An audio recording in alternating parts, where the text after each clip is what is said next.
नमस्कार प्यारे बच्चों, मेरा नाम सोनिया रानी है। मैं सरकारी कन्या सीनियर सेकेंडरी स्कूल धूरी, जिला संगरूर में हिंदी अध्यापिका हूं। प्यारे बच्चों, आज हम हिंदी की एक कहानी खरगोश और कछुआ पढ़ने जा रहे हैं। इससे पहले भी आप लोगों ने छठी कक्षा में बहुत सी कहानियां पढ़ी होंगी। प्यारे बच्चों, हर कहानी हमें कोई ना कोई शिक्षा अवश्य देती है। मुझे उम्मीद है कि आप लोग इस कहानी को ध्यानपूर्वक सुनेंगे और समझ पाएंगे कि यह कहानी हमें क्या शिक्षा देती है। तो आइए शुरू करते हैं आज की कहानी खरगोश और कछुआ। एक बार की बात है, किसी जंगल में एक खरगोश और कछुआ रहते थे। दो जानवर थे, खरगोश और कछुआ। वह दोनों अच्छे दोस्त थे, यानी कि दोनों में घनिष्ठ मित्रता थी। वह हर काम एक साथ करते थे।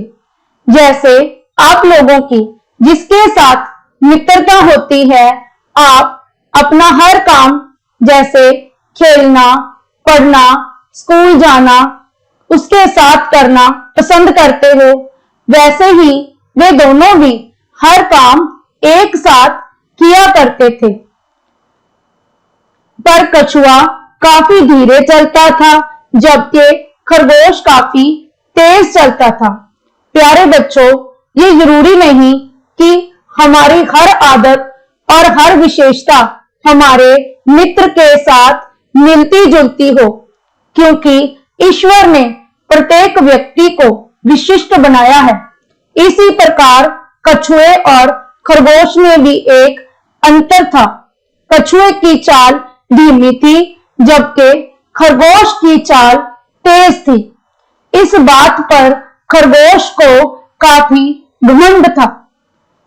खरगोश को अपनी चाल पर घमंड था, अभिमान था। वह सोचता था कि किसी भी दौड़ में वही जीतेगा। उसकी क्या सोच थी कि अगर वो किसी भी जानवर के साथ दौड़ लगाएगा तो अवश्य जीत जाएगा। एक दिन उसका यह घमंड काफी बढ़ गया। बेटा, अभिमान एक ऐसी चीज है जो दिन ब दिन बढ़ती चली जाती है अगर हम उसके ऊपर नियंत्रण ना करें। ऐसा ही खरगोश के साथ हुआ। दिन ब दिन उसका जो घमंड था वो बढ़ता चला गया। उसने कछुए से कह डाला, क्या तुम मुझसे दौड़ लगाओगे?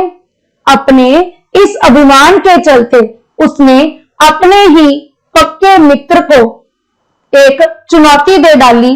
कैसे चुनौती? दौड़ लगाने की। क्यों? क्योंकि उसे इस बात का पूर्ण विश्वास था कि अगर वह दौड़ लगाएगा तो वह जीत ही जाएगा। कछुए ने कहा, नहीं भाई, मैं दौड़ नहीं लगा सकता हूं। तो उसको पहली बार में तो कछुए ने दौड़ लगाने से मना कर दी। इसका क्या कारण था बच्चों? क्योंकि कहीं ना कहीं कछुए को भी इस बात का ज्ञान था कि उसकी चाल खरगोश के मुकाबले काफी धीमी है। इस पर खरगोश का घमंड और भी बढ़ गया।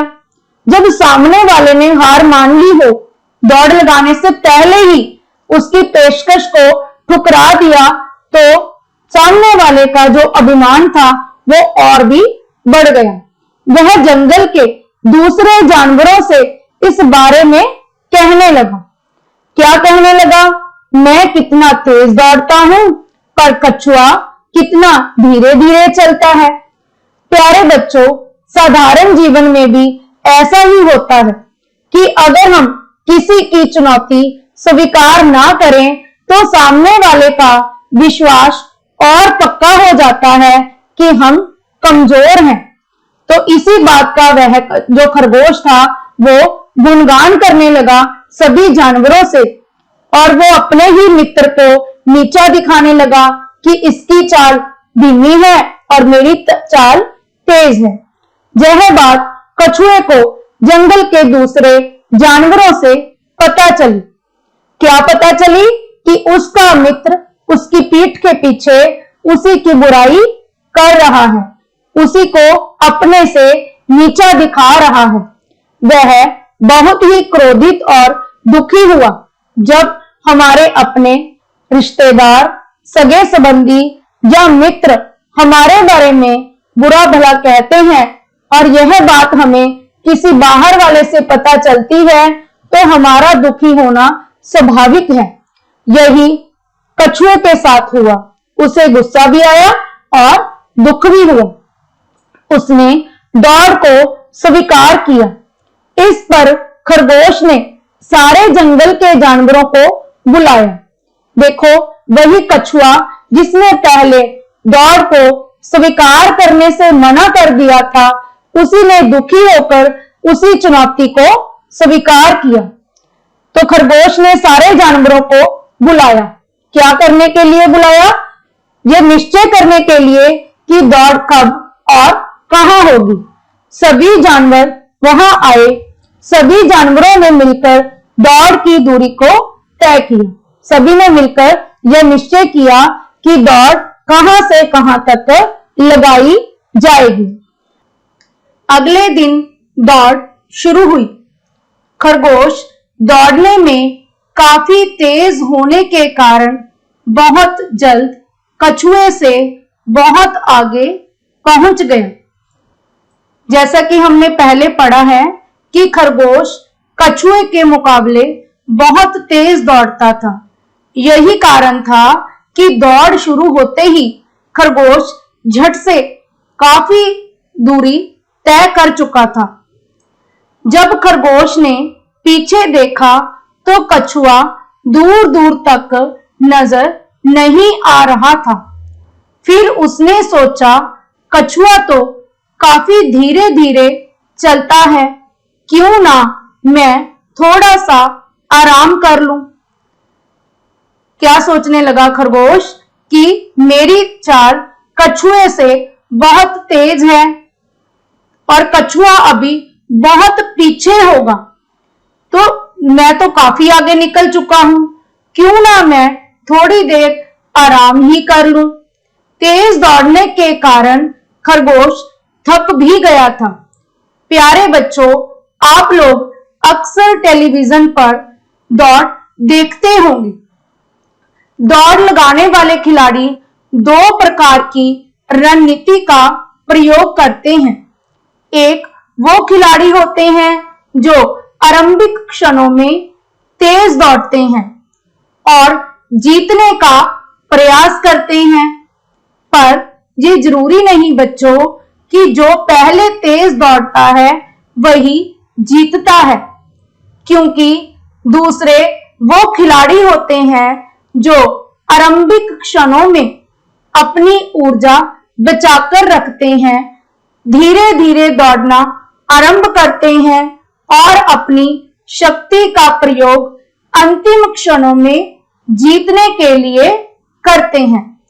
यहाँ पर इस कहानी में खरगोश ने पहली वाली रणनीति का प्रयोग किया। वो पहले ही तेज दौड़ने लगा, जिसके कारण उसकी काफी सारी शक्ति खर्च हो गई और वह थक गया। यह सब सोचने के बाद वह एक घने पेड़ के नीचे आराम करने के लिए बैठ गया।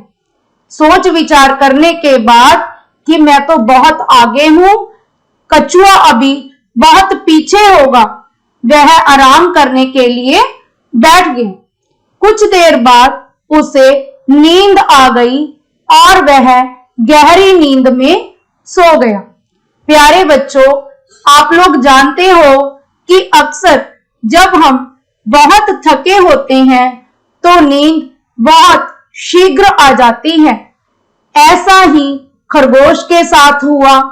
थके होने के कारण उसे जल्दी ही गहरी नींद आ गई। उधर कछुआ लगातार चलता रहा। देखो, खरगोश तो पहले ही तेज तेज दौड़ा और आराम करने लगा। लेकिन जो कछुआ था, क्योंकि वह धीरे चलता था, वह रुका नहीं, निरंतर चलता रहा। वह कछुआ चलते चलते उस जगह पर पहुंचा जहां खरगोश आराम की नींद में सो रहा था। क्योंकि रास्ता तो एक ही था, कछुए ने भी उसी जगह से गुजरना था।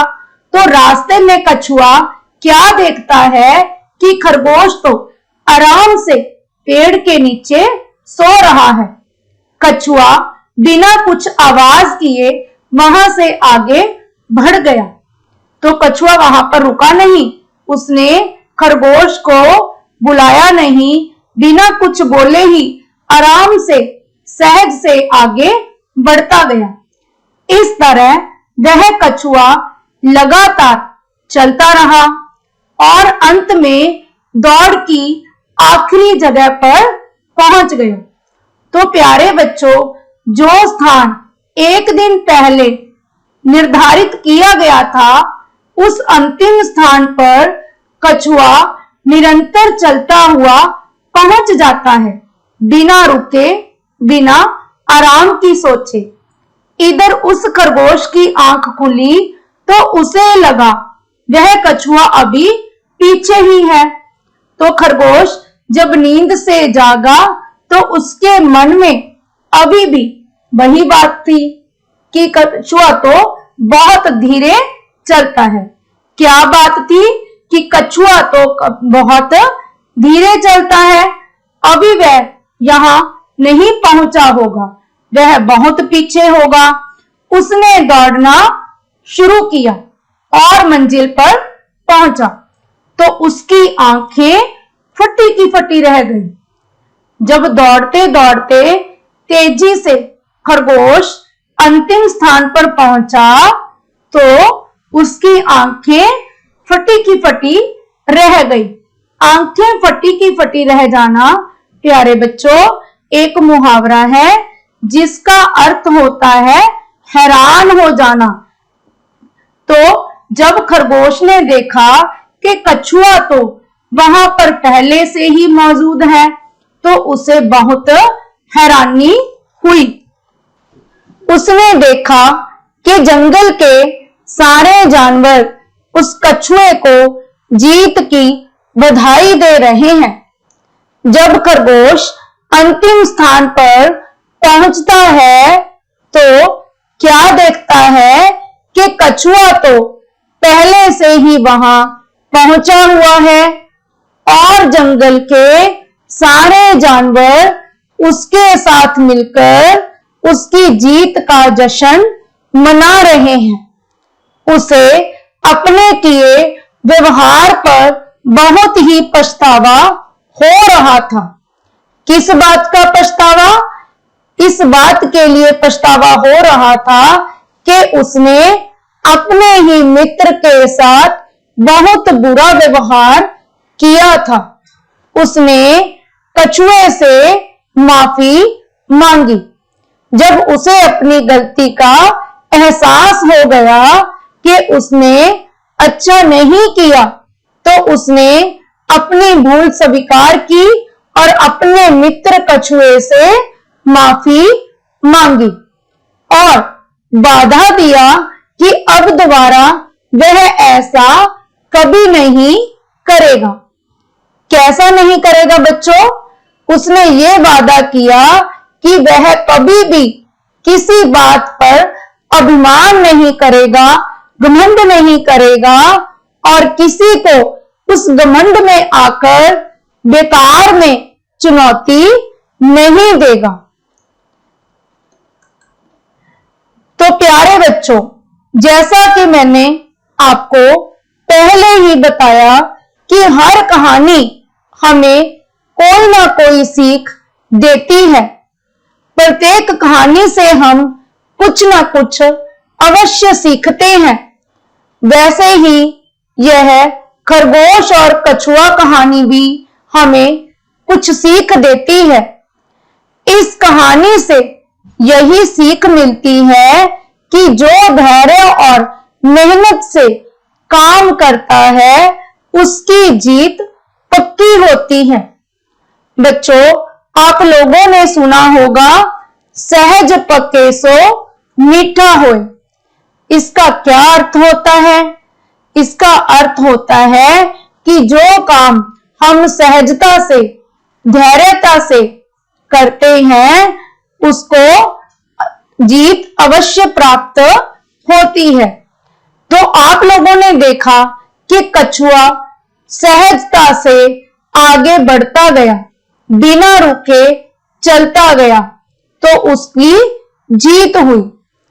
और जिन्हें खुद पर या अपने किए हुए कार्य पर घमंड होता है, उसका घमंड कभी ना कभी टूटता जरूर है।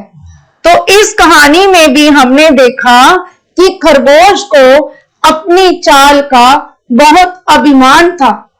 इस बात का घमंड था कि उसकी तेज चाल के कारण वह हर एक को हरा सकता है, लेकिन इसी घमंड के कारण अंत में उसकी हार होती है। तो हमें क्या शिक्षा मिलती है कि हमें कभी भी किसी बात पर अभिमान नहीं करना चाहिए। तो प्यारे बच्चों, मुझे उम्मीद है कि आप लोगों ने इस कहानी को ध्यानपूर्वक सुना और समझा होगा। इसके आगे प्यारे बच्चों, हम करने जा रहे हैं मित्र को गर्मियों की छुट्टियां एक साथ बिताने के लिए निमंत्रण पत्र। प्यारे बच्चों, जब भी कभी छुट्टियां होती हैं, गर्मी की छुट्टियां और सर्दी की छुट्टियां, तो हम पहले से ही योजना बनाना शुरू कर लेते हैं कि कहां पर घूमने जाएंगे। और अगर वह घूमना मित्र के साथ हो तो उसका मजा और भी बढ़ जाता है। इसी बात को लेकर आपके पाठ्यक्रम में यह पत्र डाला गया है। इस पत्र के माध्यम से आप अपने विचार अपने मित्र के साथ साझा करते हुए उसे गर्मी की छुट्टियां अपने साथ बिताने के लिए निमंत्रण पत्र लिखेंगे। इस पत्र को लिखवाने से पहले मैं आप लोगों को पत्र लिखने के बारे में कुछ खास बातें बताना चाहूंगी। प्यारे बच्चों, पत्र दो प्रकार के होते हैं, औपचारिक पत्र तथा अनौपचारिक पत्र। इससे पहले छठी कक्षा में आप लोगों ने स्कूल के मुख्याध्यापक को काफी पत्र लिखे होंगे, जैसे आवश्यक कार्य हेतु छुट्टी लेने के लिए पत्र, बीमारी के कारण छुट्टी लेने के लिए पत्र, जुर्माना माफी के लिए पत्र वगैरह। इसके अतिरिक्त हम लोग पोस्ट मास्टर को, जिला के स्वास्थ्य अधिकारी को या फिर और पदाधिकारी को जो पत्र लिखते हैं, उनको हम औपचारिक पत्र कहते हैं, क्योंकि इन पत्रों को लिखते समय हमें कुछ औपचारिक बातों का ध्यान रखना होता है। अंग्रेजी में इन्हें हम फॉर्मल लेटर्स कहते हैं। औपचारिक पत्र हमेशा ही सेवा में से शुरू होते हैं। उसके उपरांत हम पदाधिकारी का पद उसमें लिखते हैं। लेकिन जो पत्र हम अपने घर के सदस्यों जैसे कि माताजी, पिताजी, छोटे या बड़े, बहन और भाई, मित्र, चाचा जी, ताया जी वगैरह को लिखते हैं, उन्हें हम अनौपचारिक पत्र कहते हैं। अनौपचारिक पत्र लिखते समय किसी भी प्रकार की औपचारिकता का ध्यान नहीं रखा जाता। इन पत्रों को लिखते समय हम अपना पता पहले लिखते हैं और फिर जिसको पत्र लिखा जाता है उसे संबोधित करते हुए आगे का जो क्लेवर है पत्र का वो लिखना शुरू करते हैं। क्योंकि आप लोग विद्यार्थी हो तो हम इन पत्रों को परीक्षा भवन के साथ लिखना शुरू करते हैं। तो आज का हमारा पत्र भी अनौपचारिक पत्र है, तो इसे हम परीक्षा भवन से लिखना आरंभ करेंगे। परीक्षा भवन आप लोगों का स्कूल होता है, तो उसके बाद आप लोगों ने अपने स्कूल का नाम डालना है। तदुपरांत आपको अपने गांव या शहर का नाम देना है। उसके बाद आप यहां पर शहर के नीचे तिथि लिखोगे। जिस तिथि को पत्र लिखा जा रहा है उस तिथि को यहां पर लिखा जाएगा। उसके बाद आप लोग जिसे भी पत्र लिख रहे हो उसे संबोधित करोगे। संबोधित बहुत ही प्यार के साथ, अगर कोई बड़ा है तो उसे बहुत ही आदर के साथ करना है। क्योंकि यह पत्र हम मित्र को लिख रहे हैं तो यहां पर हम लिखेंगे प्रिय मित्र राकेश। अगले सप्ताह से गर्मी की छुट्टियां आरंभ हो रही हैं। स्कूल 1 मास तक बंद रहेगा। प्यारे बच्चों, आप लोग भी अभी अभी गर्मी की छुट्टियां बिता के चुके हो। आप लोगों को पता ही है कि हमारी गर्मी की छुट्टियां काफी लंबी होती हैं। लगभग 1 मास तक हमारा विद्यालय बंद रहता है। तो आगे आप लोग क्या लिखोगे?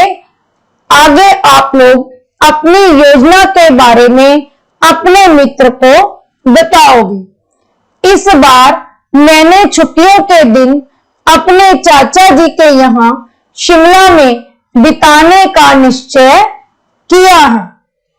तो आप लोगों ने अपने मित्र को अपने जो विचार हैं या जो आपकी योजना है उसके बारे में बताते हुए आगे बढ़ना है। मैं तुम्हें गर्मी की छुट्टियां साथ मनाने के लिए निमंत्रण देता हूं। उसके बाद आपको अपने मन के भाव अपने मित्र के सामने व्यक्त करने हैं कि आप अपनी गर्मी की छुट्टियां उसके साथ बिताना चाहते हो, इसलिए आप उसे निमंत्रण दे रहे हो। मित्र, यदि तुम भी मेरे साथ चलो तो मजा आ जाएगा। प्यारे बच्चों, हमने पहले भी जो कहानी पढ़ी है उसमें इस बात का जिक्र किया कि अगर हमारी किसी के साथ मित्रता होती है तो हम अपना हर कार्य उसके साथ करना पसंद करते हैं। और अगर बात घूमने फिरने की हो तो मित्र का साथ बहुत मजा देता है। तो यही बात आप अपने मित्र से कहोगे कि आप अपनी गर्मी की छुट्टियां उसके साथ बिताना चाहते हो ताकि आप अपनी छुट्टियों का खूब आनंद उठा सको। वहां हम मिलकर पढ़ेंगे और शाम के समय वहां के प्राकृतिक दृश्यों का आनंद लेंगे। फिर आप आगे और लिखोगे कि वहां पर आप केवल घूमने ही नहीं जा रहे हो, आप अपनी पढ़ाई को भी साथ लेकर चलोगे। वहां पर आप पढ़ाई भी करेंगे और जो शिमला के प्राकृतिक दृश्य हैं उनका भी आनंद लेंगे। शिमला में मेरे चाचा जी का एक बहुत बड़ा मकान है, तो जब भी हम कहीं पर घूमने जाते हैं तो बाहर जाकर सबसे बड़ी समस्या होती है रहने की और खाने पीने की। तो आप अपने मित्र को इस बात से अवगत कराओगे कि वहां पर आपके चाचा जी का एक बहुत बड़ा मकान है, अतः हमें वहां रहने में कोई मुश्किल नहीं होगी। तो अगर आप अपने मित्र को इस बात से अवगत करा देते हो कि वहां पर रहने की कोई दिक्कत नहीं होगी, तो शायद आपका मित्र आसानी से आपके साथ जाने के लिए मान जाए। मुझे आशा है कि तुम मुझे निराश नहीं करोगे और छुट्टियां शुरू होते ही मेरे पास पहुंच जाओगी। प्यारे बच्चों, आप लोगों ने यहाँ पर अपने मित्र को इस प्रकार से लिखना है, उसे अपने विश्वास में लेना है कि वो चाहते हुए भी आपको मना ना कर सके और आपकी इच्छा के अनुसार आपके साथ आकर छुट्टियां बिताने के लिए तैयार हो जाए। तो आपने अपने मित्र को पूर्ण विश्वास के साथ निमंत्रण देना है। इसीलिए हमने यहाँ पर इस शब्द का प्रयोग किया है कि तुम मुझे निराश नहीं करोगे। यहाँ से अगले ही दिन हम शिमला के लिए रवाना हो जाएंगे। इसके बाद आप अपने मित्र को इस बात से अवगत कराएंगे कि जैसे ही वो आपके पास पहुंच जाता है, उसके अगले दिन आप लोग शिमला के लिए चले जाएंगे। तुम्हारा मित्र सुमित। उसके बाद आप लोगों ने अपनी पहचान बतानी है। यहाँ पर आपने अपने बारे में, अपने नाम के बारे में बताना है। जो आपका नाम है वो आप यहाँ पर लिखोगी। अब आप लोगों के मन में ये बात आ रही होगी कि पहले हमने 6ठी कक्षा में जो पत्र लिखे हैं वहां पर हम इसके बाद दिनांक लिखा करते थे, लेकिन जो अनौपचारिक पत्र होते हैं उनमें हम दिनांक पहले लिखते हैं।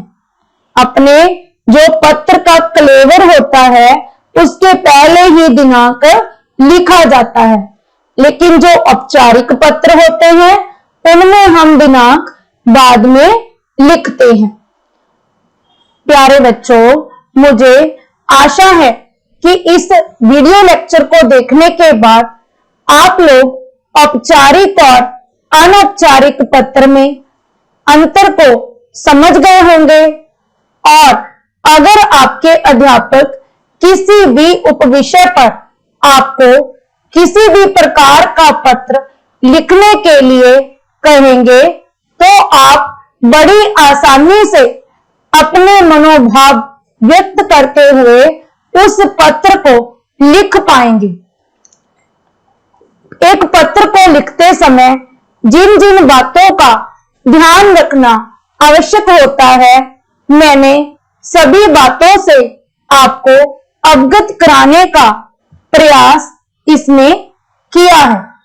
तो आज के इस वीडियो लेक्चर को ध्यानपूर्वक देखने तथा सुनने के लिए आप प्यारे बच्चों का बहुत बहुत धन्यवाद।